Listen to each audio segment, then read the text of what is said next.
Hello everyone, how is the Joes? Again come back with a new topic in the physics and that is the tension force. लेकिन आज के इस video में tension force क्यों लगता है, tension force का डायरेक्शन क्या होता है, मैं इन सब चीजों के बारे में चर्चा नहीं करूंगा। आज मैं चर्चा करूंगा उन मुद्दों के बारे में जिनकी वजह से हमें प्रॉब्लम्स को सॉल्व करने में टेंशन होती है, जिनकी वजह से हम प्रॉब्लम्स को सॉल्व करने में कहीं ना कहीं स्टक कर जाते हैं, या हम कह सकते हैं कि हमें टेंशन फोर्स के बारे में कंप्लीट इंफॉर्मेशन नहीं होती, या जब हम स्टडी मटेरियल को पढ़ते हैं या किसी भी बुक को जब रेफर करते हैं तो उन बुक्स में ऐसे टॉपिक्स के बारे में ज्यादा डिस्कशन नहीं होता है। तो चलिए आपका ज्यादा वक्त नहीं लूंगा, स्टार्ट करते हैं। यहां पर मैंने एक स्टेटमेंट लिखा हुआ है, जल्दी से पढ़िए ये स्टेटमेंट क्या है। The tension in a massless string is uniform through out the string. Uniform का मतलब सेम। अब मेरा सवाल आपसे, क्या ये स्टेटमेंट ऑलवेज ट्रू है क्या? अगर आपके पास मासलेस स्ट्रिंग है तो मासलेस स्ट्रिंग में हर पॉइंट पर टेंशन की वैल्यू क्या हमेशा सेम होगी? अगर आप सोच रहे हैं यस, तो मैं आपको बता दूं कि ऐसा नहीं है। ये स्टेटमेंट कुछ स्पेशल कंडीशन में ही वैलिड है। अब वो स्पेशल कंडीशन क्या है, सुनिएगा। स्पेशल कंडीशन ये है कि उस स्ट्रिंग में किसी भी पॉइंट पर कोई भी एक्सटर्नल टेंजेंशियल फोर्स ना लग रहा हो। मैंने बोला टेंजेंशियल फोर्स, तो इसका मतलब समझ जाइए एक ऐसा फोर्स जो कि अलोंग द स्ट्रिंग हो, या हम ये कह सकते हैं कोई भी फोर्स जिसका कंपोनेंट अलोंग द स्ट्रिंग हो। मतलब अगर कोई भी टेंजेंशियल फोर्स स्ट्रिंग में नहीं है तो ये स्टेटमेंट ट्रू है। फिजिक्स में सबसे इंपॉर्टेंट बात यही होती है कि कोई भी स्टेटमेंट क्या ऑलवेज वैलिड है, या उसकी वैलिडिटी के लिए क्या टर्म्स एंड कंडीशंस हैं, ये हमें याद रहना चाहिए। अब मैं आपको इसको थोड़ा डिटेल में चर्चा करता हूं। मैंने स्टेटमेंट बोल तो दिया, लेकिन मुझे पता है कि मेजर जनता को अभी मेरा स्टेटमेंट क्लियरली समझ नहीं आया। पहले मैं स्टेटमेंट लिख देता हूं कि स्टेटमेंट कब ट्रू है, when there is no tangential force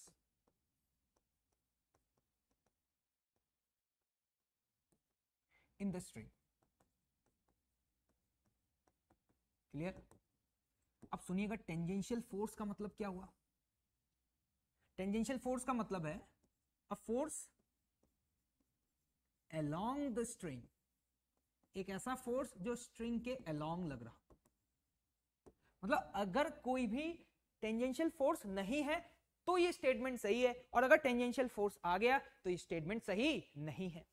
देखिए अब क्या बोलना चाह रहा हूं, देखें। जैसे कि यहां पर आपके सामने ये एक सिचुएशन है, ठीक है भाई। यहां पर एक मैन जिसने एक रस्सी को इस तरीके से होल्ड किया हुआ है, लाइक दिस, ठीक। ये पूरी रस्सी सेम है। अब मेरा सवाल आपसे ये है कि सपोज यहां पे टेंशन है T1 और यहां पे टेंशन है T2। सिचुएशन समझ में आ रही है?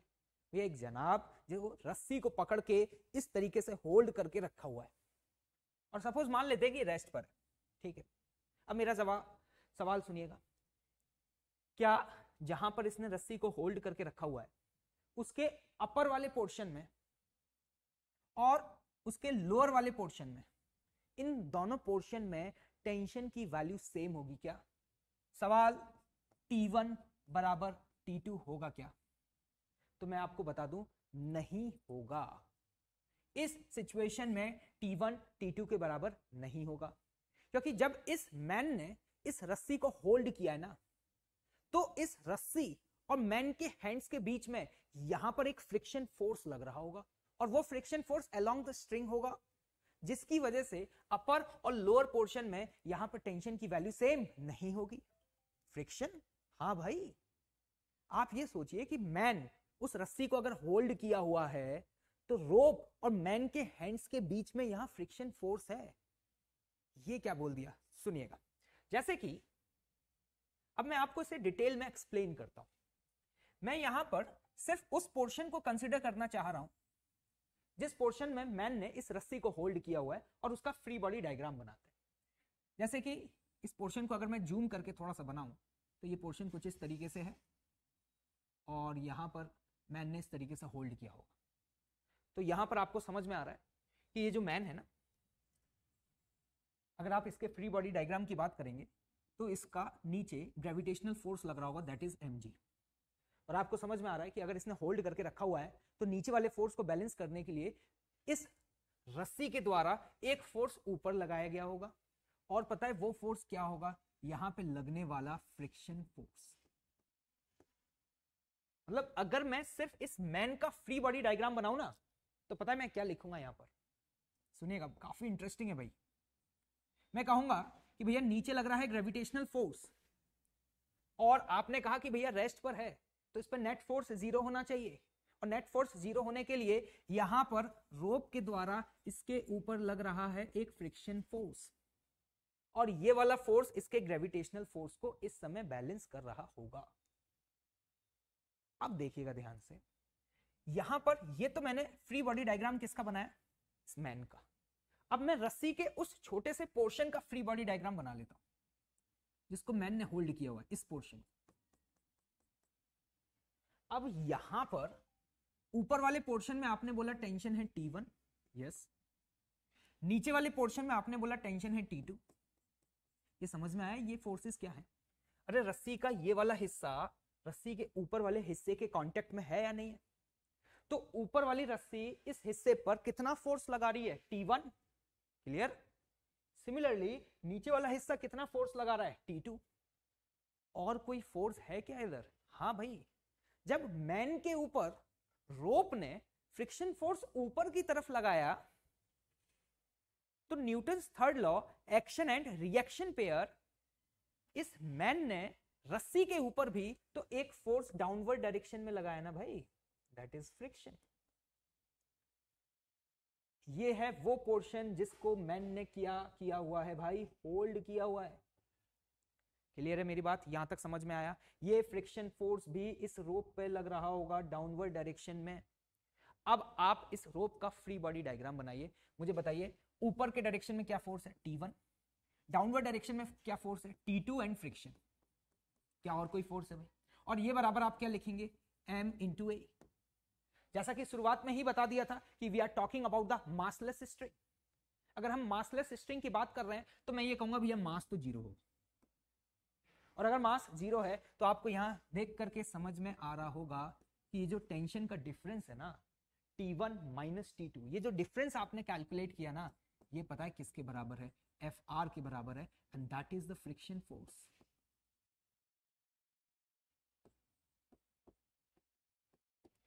The difference of the tension in the upper and the lower portion is friction. जब आपने फ्री बॉडी डायग्राम बनाया इस मैन का, तो इस मैन पे वो फ्रिक्शन फोर्स लग रहा है। लेकिन पता है मोस्ट ऑफ द बुक्स में क्या होता है? जब वो मैन का फ्री बॉडी डायग्राम बना रहे होते हैं तो वो फ्री बॉडी डायग्राम को इस तरीके से बनाते हैं जनाब, देखिएगा, नीचे mg, और फिर वो कहते हैं ऊपर वाले हिस्से में फोर्स लग रहा है कितना? T1, और नीचे वाले हिस्से में जो फोर्स लगाया वो है T2। वो एक्चुअली में फ्रिक्शन की जगह यहां पर T1 और T2 ये दो फोर्सेस लगाते थे, तो कुछ गलत थोड़ी है। लेकिन आपको इसका डिटेल्ड एक्सप्लेनेशन आई होप कि अभी समझ में आया होगा, क्योंकि जब वो लोग फ्री बॉडी डायग्राम बना रहे होते हैं तो इंडिविजुअली सिर्फ मैन का फ्री बॉडी डायग्राम नहीं बनाते, वो उस मैन प्लस वो रोप जिसको मैन ने होल्ड किया हुआ है, रस्सी का वो हिस्सा जो इस समय किसके हाथ में है? मैन के हाथ में है, इसका कंबाइंड फ्री बॉडी डायग्राम बनाते हैं। तो जब उसका वो कंबाइंड फ्री बॉडी डायग्राम बना रहे हैं ना भाई, तो उस केस में जो फ्रिक्शन फोर्स है ना वो इंटरनल फोर्स हो गया। यहां पे ये जो मैंने फ्री बॉडी डायग्राम बनाया ना, इसमें कौन कौन आ गया? एक तो मैन आ गया प्लस पोर्शन ऑफ रोप, जिसे मैन ने क्या किया हुआ है? होल्ड किया हुआ है भाई। नोट कर लीजिएगा भाई, ये इसका कंबाइंड फ्री बॉडी डायग्राम बनाया भाई। और जब इसका कंबाइंड फ्री बॉडी डायग्राम बनाया तो मुझे कहीं भी फ्रिक्शन को रिप्रेजेंट करने की जरूरत नहीं पड़ी। तो आप यहां पे ऑब्जर्व कर पा रहे हैं कि अगर रस्सी के अलोंग कोई एक्सटर्नल फोर्स आ गया तो through out the massless string her point पे टेंशन की वैल्यू सेम नहीं रहेगी। क्लियर? अब देखिएगा एक और इंटरेस्टिंग कॉन्सेप्ट, जैसे कि आपने पुली, सभी ने नाम सुना होगा, और यहां पर ये इस तरीके से रोप है, ठीक है। सिचुएशन देखिएगा, अगर मैं कहूं भाई यहां पे टेंशन है T1 और मैं कहूं यहां पे टेंशन है T2, क्या लगता है आपको T1 और T2 की वैल्यू बराबर होगी? अगर ये मासलेस स्ट्रिंग है तो क्या T1 और T2 की वैल्यू बराबर होगी? ऑलवेज नहीं। T1 T2 के बराबर हो सकता है अगर ये पुली जो है ना, इसकी ये वाली सरफेस जहां पे ये रोप कांटेक्ट में है, ये वाला सरफेस, दिस वन, ये सरफेस जो है ना, ये सरफेस क्या हुआ? स्मूथ हुआ। अगर, क्योंकि अगर ये सरफेस स्मूथ हुआ तो पुली की वजह से उस रोप पे जो फोर्स लगेगा ना, अगर मैं उस रोप का फ्री बॉडी डायग्राम बनाता हूं भाई, क्या बनाते हैं? Free body diagram. देखना, ये रोप कुछ इस तरीके से, तो यहां पर पुली जो फोर्स लगाएगी ना, वो इस तरीके से नॉर्मल फोर्स लगाएगी अगर स्मूथ हुआ तो। कौन? पुली। लेकिन अगर आप सोचिए कि पुली रफ हुआ तो पुली और रोप के बीच में फ्रिक्शन होगा, और अगर फ्रिक्शन हुआ तो फ्रिक्शन अलोंग द रोप लगेगा, और अगर फ्रिक्शन लग गया तो यहां पर टेंजेंशियल फोर्स आ गया, और अगर टेंजेंशियल फोर्स आ गया तो T1 बराबर T2 नहीं होगा। अगर आप T1 बराबर T2 कभी भी लिखें तो एक बार जरूर ये चेक कर लें कि जो आपको पुली दिया हुआ है वो पुली फ्रिक्शनलेस है या फिर नहीं है। मतलब हम ये कह सकते हैं कि स्टेटमेंट ऑलवेज वैलिड बोलना तो बिल्कुल गलत है भाई। यहां पर भी हम ये कहेंगे कि इफ पुली इज स्मूथ, क्योंकि पुली अगर स्मूथ है तो पुली के द्वारा रोप पे जो भी फोर्स लगेगा उस फोर्स का कोई भी कंपोनेंट अलोंग द स्ट्रिंग तो आएगा ही नहीं। देखो ये इंपॉर्टेंट बात समझना जरूरी है, रोप पे फोर्स लग रहा है ये इंपॉर्टेंट नहीं है, रोप पे जो फोर्स लग रहा है क्या उसका कोई भी कंपोनेंट अलोंग द रोप है या नहीं, ये ज्यादा इंपॉर्टेंट है। जैसे कि यहां पर जब ये नॉर्मल फोर्स लग रहा है तो इस नॉर्मल फोर्स का कोई भी कंपोनेंट अलोंग द स्ट्रिंग नहीं है, इसलिए अपन कह पा रहे हैं कि T1 बराबर T2 है भाई। क्या हुआ? हिल गया दिमाग? मुझे उम्मीद है कि आपके दिमाग में जो आज तक कंफ्यूजन चल रहा होगा, आई होप सो कि इस वीडियो के बाद वो कॉन्सेप्ट आपको क्लियर तो हुआ होगा।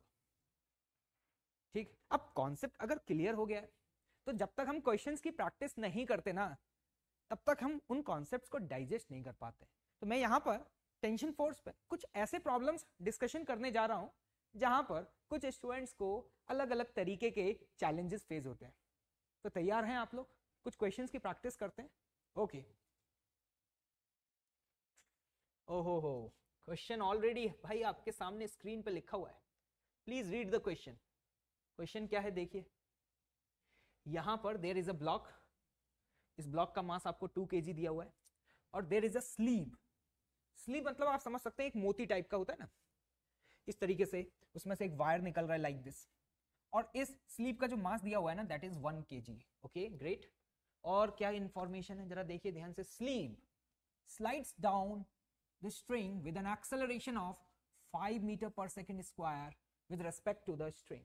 ये जो स्लीव है, स्लीव ये स्लाइड कर रहा है डाउनवर्ड डायरेक्शन में और इसका एक्सेलरेशन है 5, लेकिन ये 5 जो एक्सेलरेशन है ना वो ग्राउंड फ्रेम में नहीं है, ये एक्सेलरेशन है with respect to the string.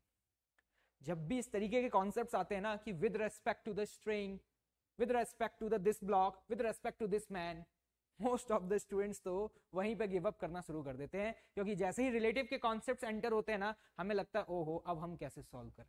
लेकिन अब मैं आपको मेथड बताता हूं, आज के बाद ऐसे प्रॉब्लम्स को सॉल्व करने में आपको डिफिकल्टी नहीं होगी। इसका मतलब समझे, इसका मतलब ये है कि अगर ये स्ट्रिंग रेस्ट पे होता, किस पे होता? रेस्ट पर, तो इस स्लीव का एक्सेलरेशन डाउनवर्ड डायरेक्शन में 5 होता। क्लियर है बात? अब देखना, लेट अस अज्यूम कि मान लेते हैं कि ये ब्लॉक जो है इसका एक्सेलरेशन डाउनवर्ड डायरेक्शन में a है। अगर इसका एक्सेलरेशन डाउनवर्ड डायरेक्शन में a है तो हम ये कहेंगे कि जो रस्सी है वो इस तरीके से मूव कर रही होगी भाई, और रस्सी का जो एक्सेलरेशन है मूव करने का क्या वो भी a होगा? क्या ये कॉन्सेप्ट आपको समझ में आया? मैंने क्या बोला? अगर इस ब्लॉक का एक्सेलरेशन a है तो जो रस्सी है वो भी तो इसी ब्लॉक से कनेक्टेड है ना, तो ब्लॉक से कनेक्टेड जो रोप है वो भी ए एक्सेलरेशन से मूव करेगा। सबसे पहले हमारे पास जो भी गिवन सिस्टम दिए हुए हैं ना, इन सभी के एक्सेलरेशंस आप ग्राउंड फ्रेम में लिख लें। जैसे कि यहां पर ब्लॉक का एक्सेलरेशन ग्राउंड फ्रेम में ए है, लेकिन क्या लगता है आपको आज स्लीप का एक्सेलरेशन ग्राउंड फ्रेम में ए होगा क्या? नहीं होगा। ये स्लीप कोई ब्लॉक नहीं है। जैसे अगर यहाँ पे एक 2 kg का ब्लॉक और यहाँ पे एक अगर 1 kg का ब्लॉक लगा होता तो मैं बहुत आसानी से ये कह पाता कि both of the have the same magnitude of acceleration. लेकिन यहाँ पे जो स्लीव है ना वो with respect to the rope slide कर रहा है, तो आप ये नहीं कह सकते कि यहां पर इन दोनों का एक्सेलरेशन क्या होगा? सेम होगा। तो अब क्या करें? अब देखना, मैं ये कहूंगा with respect to the string इसका एक्सेलरेशन था 5, लेकिन स्ट्रिंग खुद कितने से जा रही है? ए से ऊपर जा रही है। स्ट्रिंग के फ्रेम में 5 से जा रहा है, लेकिन रस्सी खुद ऊपर ए से जा रही है। तो अगर मैं आपसे पूछूं कि ग्राउंड फ्रेम में इस स्लीव का एक्सेलरेशन क्या होगा, then you will say that a -5 in the upward direction. एक बोलने का तरीका ये है, क्या बोला मैंने?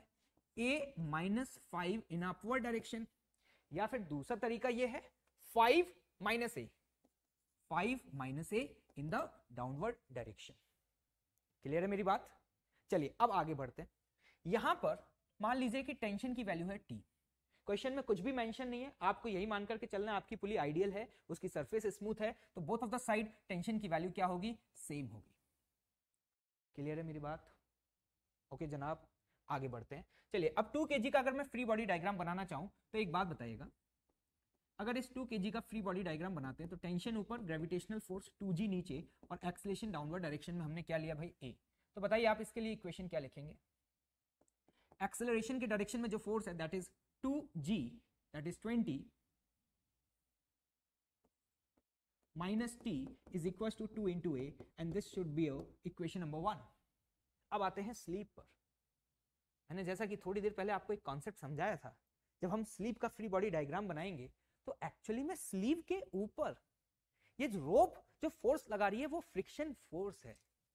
लेकिन जब मैं यहां पे स्लीप का फ्री बॉडी डायग्राम बनाऊंगा तो सिर्फ स्लीप का फ्री बॉडी डायग्राम नहीं बनाऊंगा, स्लीप उस मोमेंट पर रस्सी के जिस हिस्से के कांटेक्ट में है ना उसका कंबाइंड फ्री बॉडी डायग्राम बनाऊंगा। मतलब मैं यहां पर ये कह सकता हूं कि अभी मैं जब फ्री बॉडी डायग्राम बनाने जा रहा हूं ना भाई, तो यहां पर ये स्लीप भी है और स्लीप जिस रस्सी के कांटेक्ट में ना वो भी है। This is a combined system.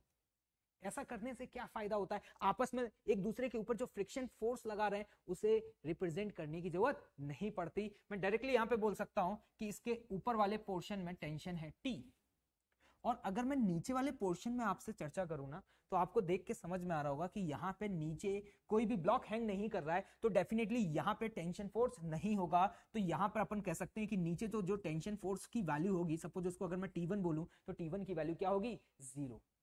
ये बात समझ आई मैंने T1 को 0 क्यों बोला? अरे भाई एक बात बताओ, इसका मास कितना है? 0, क्योंकि रस्सी है मासलेस।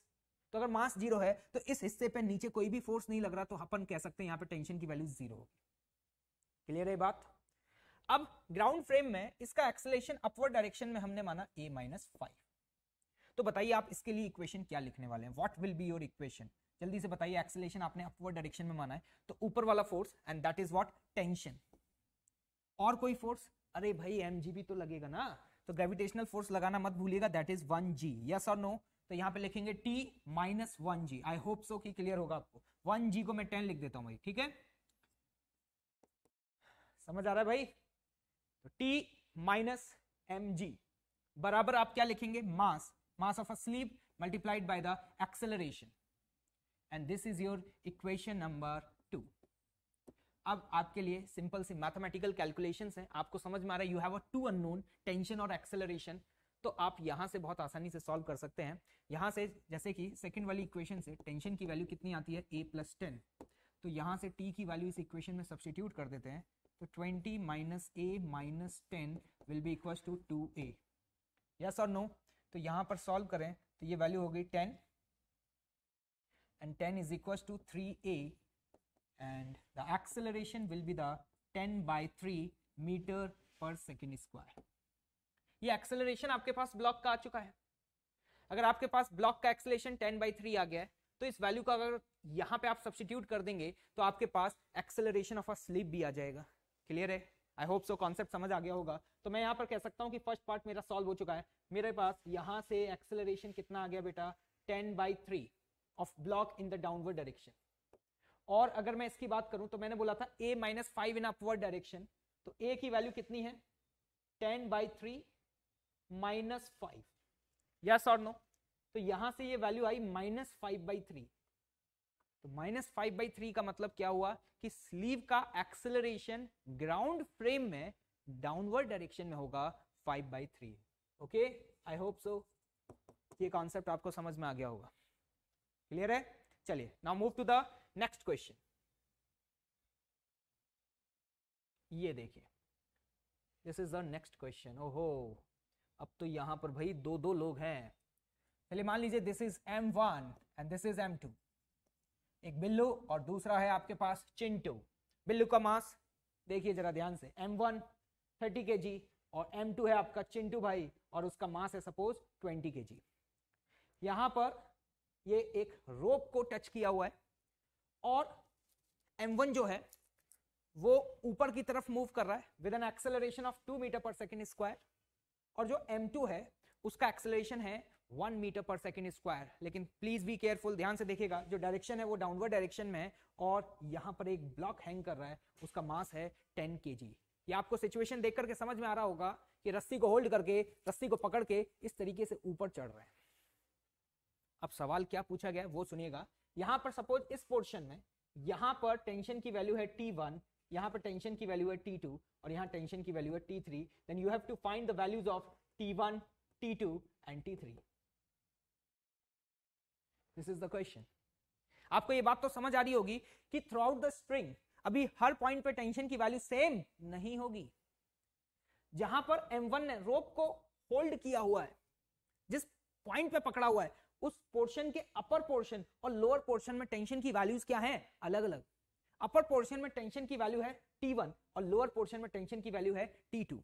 सिमिलरली उसी तरीके से जहां पर M2 ने इस रोप को होल्ड किया हुआ है, उसके ऊपर वाले पोर्शन में टेंशन की वैल्यू है T2 और नीचे वाले पोर्शन में टेंशन की वैल्यू है T3। I hope so question सभी को क्लियर हो गया होगा। मैं आप सभी से एक रिक्वेस्ट करूंगा कि प्लीज इस वीडियो को पॉज करें और एक बार ट्राई जरूर करें और मुझे बताएं कि आपका आंसर क्या आने वाला है T1, T2 और T3 की वैल्यू का। तो चलिए, most of the students I hope solve कर चुके होंगे। स्टार्ट करते हैं। चलिए सबसे पहले यहां पर इस 10 kg के ब्लॉक का फ्री बॉडी डायग्राम बनाते हैं। अगर मैं इस 10 kg के ब्लॉक का फ्री बॉडी डायग्राम बनाऊं तो मैं कहूंगा कि इस पर टेंशन फोर्स ऊपर लग रहा है T3 और डाउनवर्ड डायरेक्शन में लग रहा है gravitational force. And what is the acceleration? भैया एक्सेलरेशन तो जीरो है ना, ये तो रस्सी के एक एंड पर हैंग करके चुपचाप से रेस्ट की पोजीशन में है। मतलब 10 kg का ब्लॉक इक्विलिब्रियम में है और अगर इक्विलिब्रियम में है तो इस पर नेट फोर्स क्या होना चाहिए? जीरो। और अगर नेट फोर्स जीरो है तो ऊपर वाला फोर्स बराबर नीचे वाला फोर्स। मुझे लगता है ये तो कुछ ज्यादा ही सिंपल है। यहां पर T3 की वैल्यू डायरेक्टली कितनी आ गई? 100 न्यूटन भाई। अब आते हैं हम यहां पर M2 के फ्री बॉडी डायग्राम पर। अब मैं यहां पर जब M2 का फ्री बॉडी डायग्राम बनाऊंगा, जरा ऑब्जर्व करिएगा। यहां पर जैसा थोड़ी देर पहले बताया था, रस्सी का ऊपर वाला हिस्सा जो फोर्स लगा रहा है वो क्या है? T2। नीचे वाला हिस्सा जो फोर्स लगा रहा है वो है T3। क्लियर? जहां पे होल्ड किया हुआ है देखिए ऊपर और नीचे वाले पोर्शन में टेंशन की वैल्यूज, और T3 ऑलरेडी आप कैलकुलेट कर चुके हैं। बहुत बढ़िया। और कोई फोर्स लग रहा होगा? यस, ग्रेविटेशनल फोर्स भी आएगा, दैट इज व्हाट 220 G, और एक्सेलरेशन है डाउनवर्ड डायरेक्शन में and this is the 1 metre per second square. अब आपको फटाफट से यहां पर इसके लिए इक्वेशंस लिखनी है। आप देख पा रहे हैं कि एक्सेलरेशन डाउनवर्ड डायरेक्शन में है तो डाउनवर्ड वाले फोर्सेस को पॉजिटिव। जल्दी से बताइए कि आपको ये इक्वेशन क्या लिखेंगे? 300 200 प्लस 100 300 माइनस T2, यस और no, is equal to the mass. Mass is what? 20 multiplied by 1।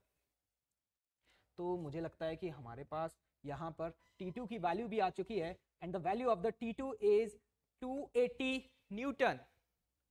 Similarly जिस तरीके से मैंने M2 का फ्री बॉडी डायग्राम बनाया, आई होप सो कि आप इसी तरीके से क्या M1 का भी फ्री बॉडी डायग्राम बना पाएंगे। चलिए जल्दी से करते हैं फटाफट। अब आपको कॉन्सेप्ट समझ में आ गया होगा। अब आप समझ पा रहे होंगे कि रस्सी के ऊपर वाले पोर्शन में जो टेंशन है वो T1 नीचे वाले पोर्शन में टेंशन T2, लेकिन T2 का वैल्यू कितना है 280, क्लियर। और इसका मास है 30 kg, तो यहां पर जो फोर्स लगेगा दैट इज 300, और इसका एक्सेलरेशन जो आया this is 2 metre per second square in upward direction, मतलब ऑलरेडी दिया हुआ है। क्या आप इसके लिए इक्वेशन लिख पाएंगे? जल्दी से बताइए क्या इक्वेशन लिखेंगे। T1 ऊपर वाला फोर्स माइनस डाउनवर्ड डायरेक्शन में फोर्स कौन कौन है भाई, जल्दी से बताओ जनाब। 280 एंड 300, तो दोनों को ऐड कर देते हैं, दैट इज व्हाट 580, यस और no, and that will be equal to the mass into acceleration, and the mass is 30 multiplied by the 2। तो यहां से सॉल्व करने पर बेटा T1 की वैल्यू आती है 640 Newton. This is the value of T1, this is the value of T2 and this is the value of T3। I hope so कि आज के बाद इस तरीके के प्रॉब्लम्स में आपको कभी भी कोई भी चैलेंज फेज नहीं होगा। तो याद रखिएगा, जब भी रस्सी को, किसी भी पोर्शन को मैन ने होल्ड किया हुआ है और वो उस रस्सी को पकड़ के ऊपर या नीचे जा रहा है, तो उस सिचुएशन में लोअर और अपर पोर्शन में टेंशन फोर्स की वैल्यू सेम नहीं होगी, क्लियर। आई होप कि आपको ये वीडियो काफी अच्छा लगा हो, तो प्लीज आप कमेंट बॉक्स में जरूर बताइएगा कि इस वीडियो से आपको क्या कॉन्सेप्ट क्लियर करने में हेल्प मिली या नहीं, और ऐसे टॉपिक्स जिसमें आपको चैलेंज है, या फिर हम कह सकते हैं ऐसे टॉपिक्स जिसमें आपको कॉन्सेप्चुअल क्लैरिटी नहीं है, प्लीज वो भी आप बताइएगा, जिससे हमें पता चल पाए कि हमें किन किन टॉपिक्स पर और भी वीडियोस शूट करने चाहिए। Okay, thank you, let's crack it.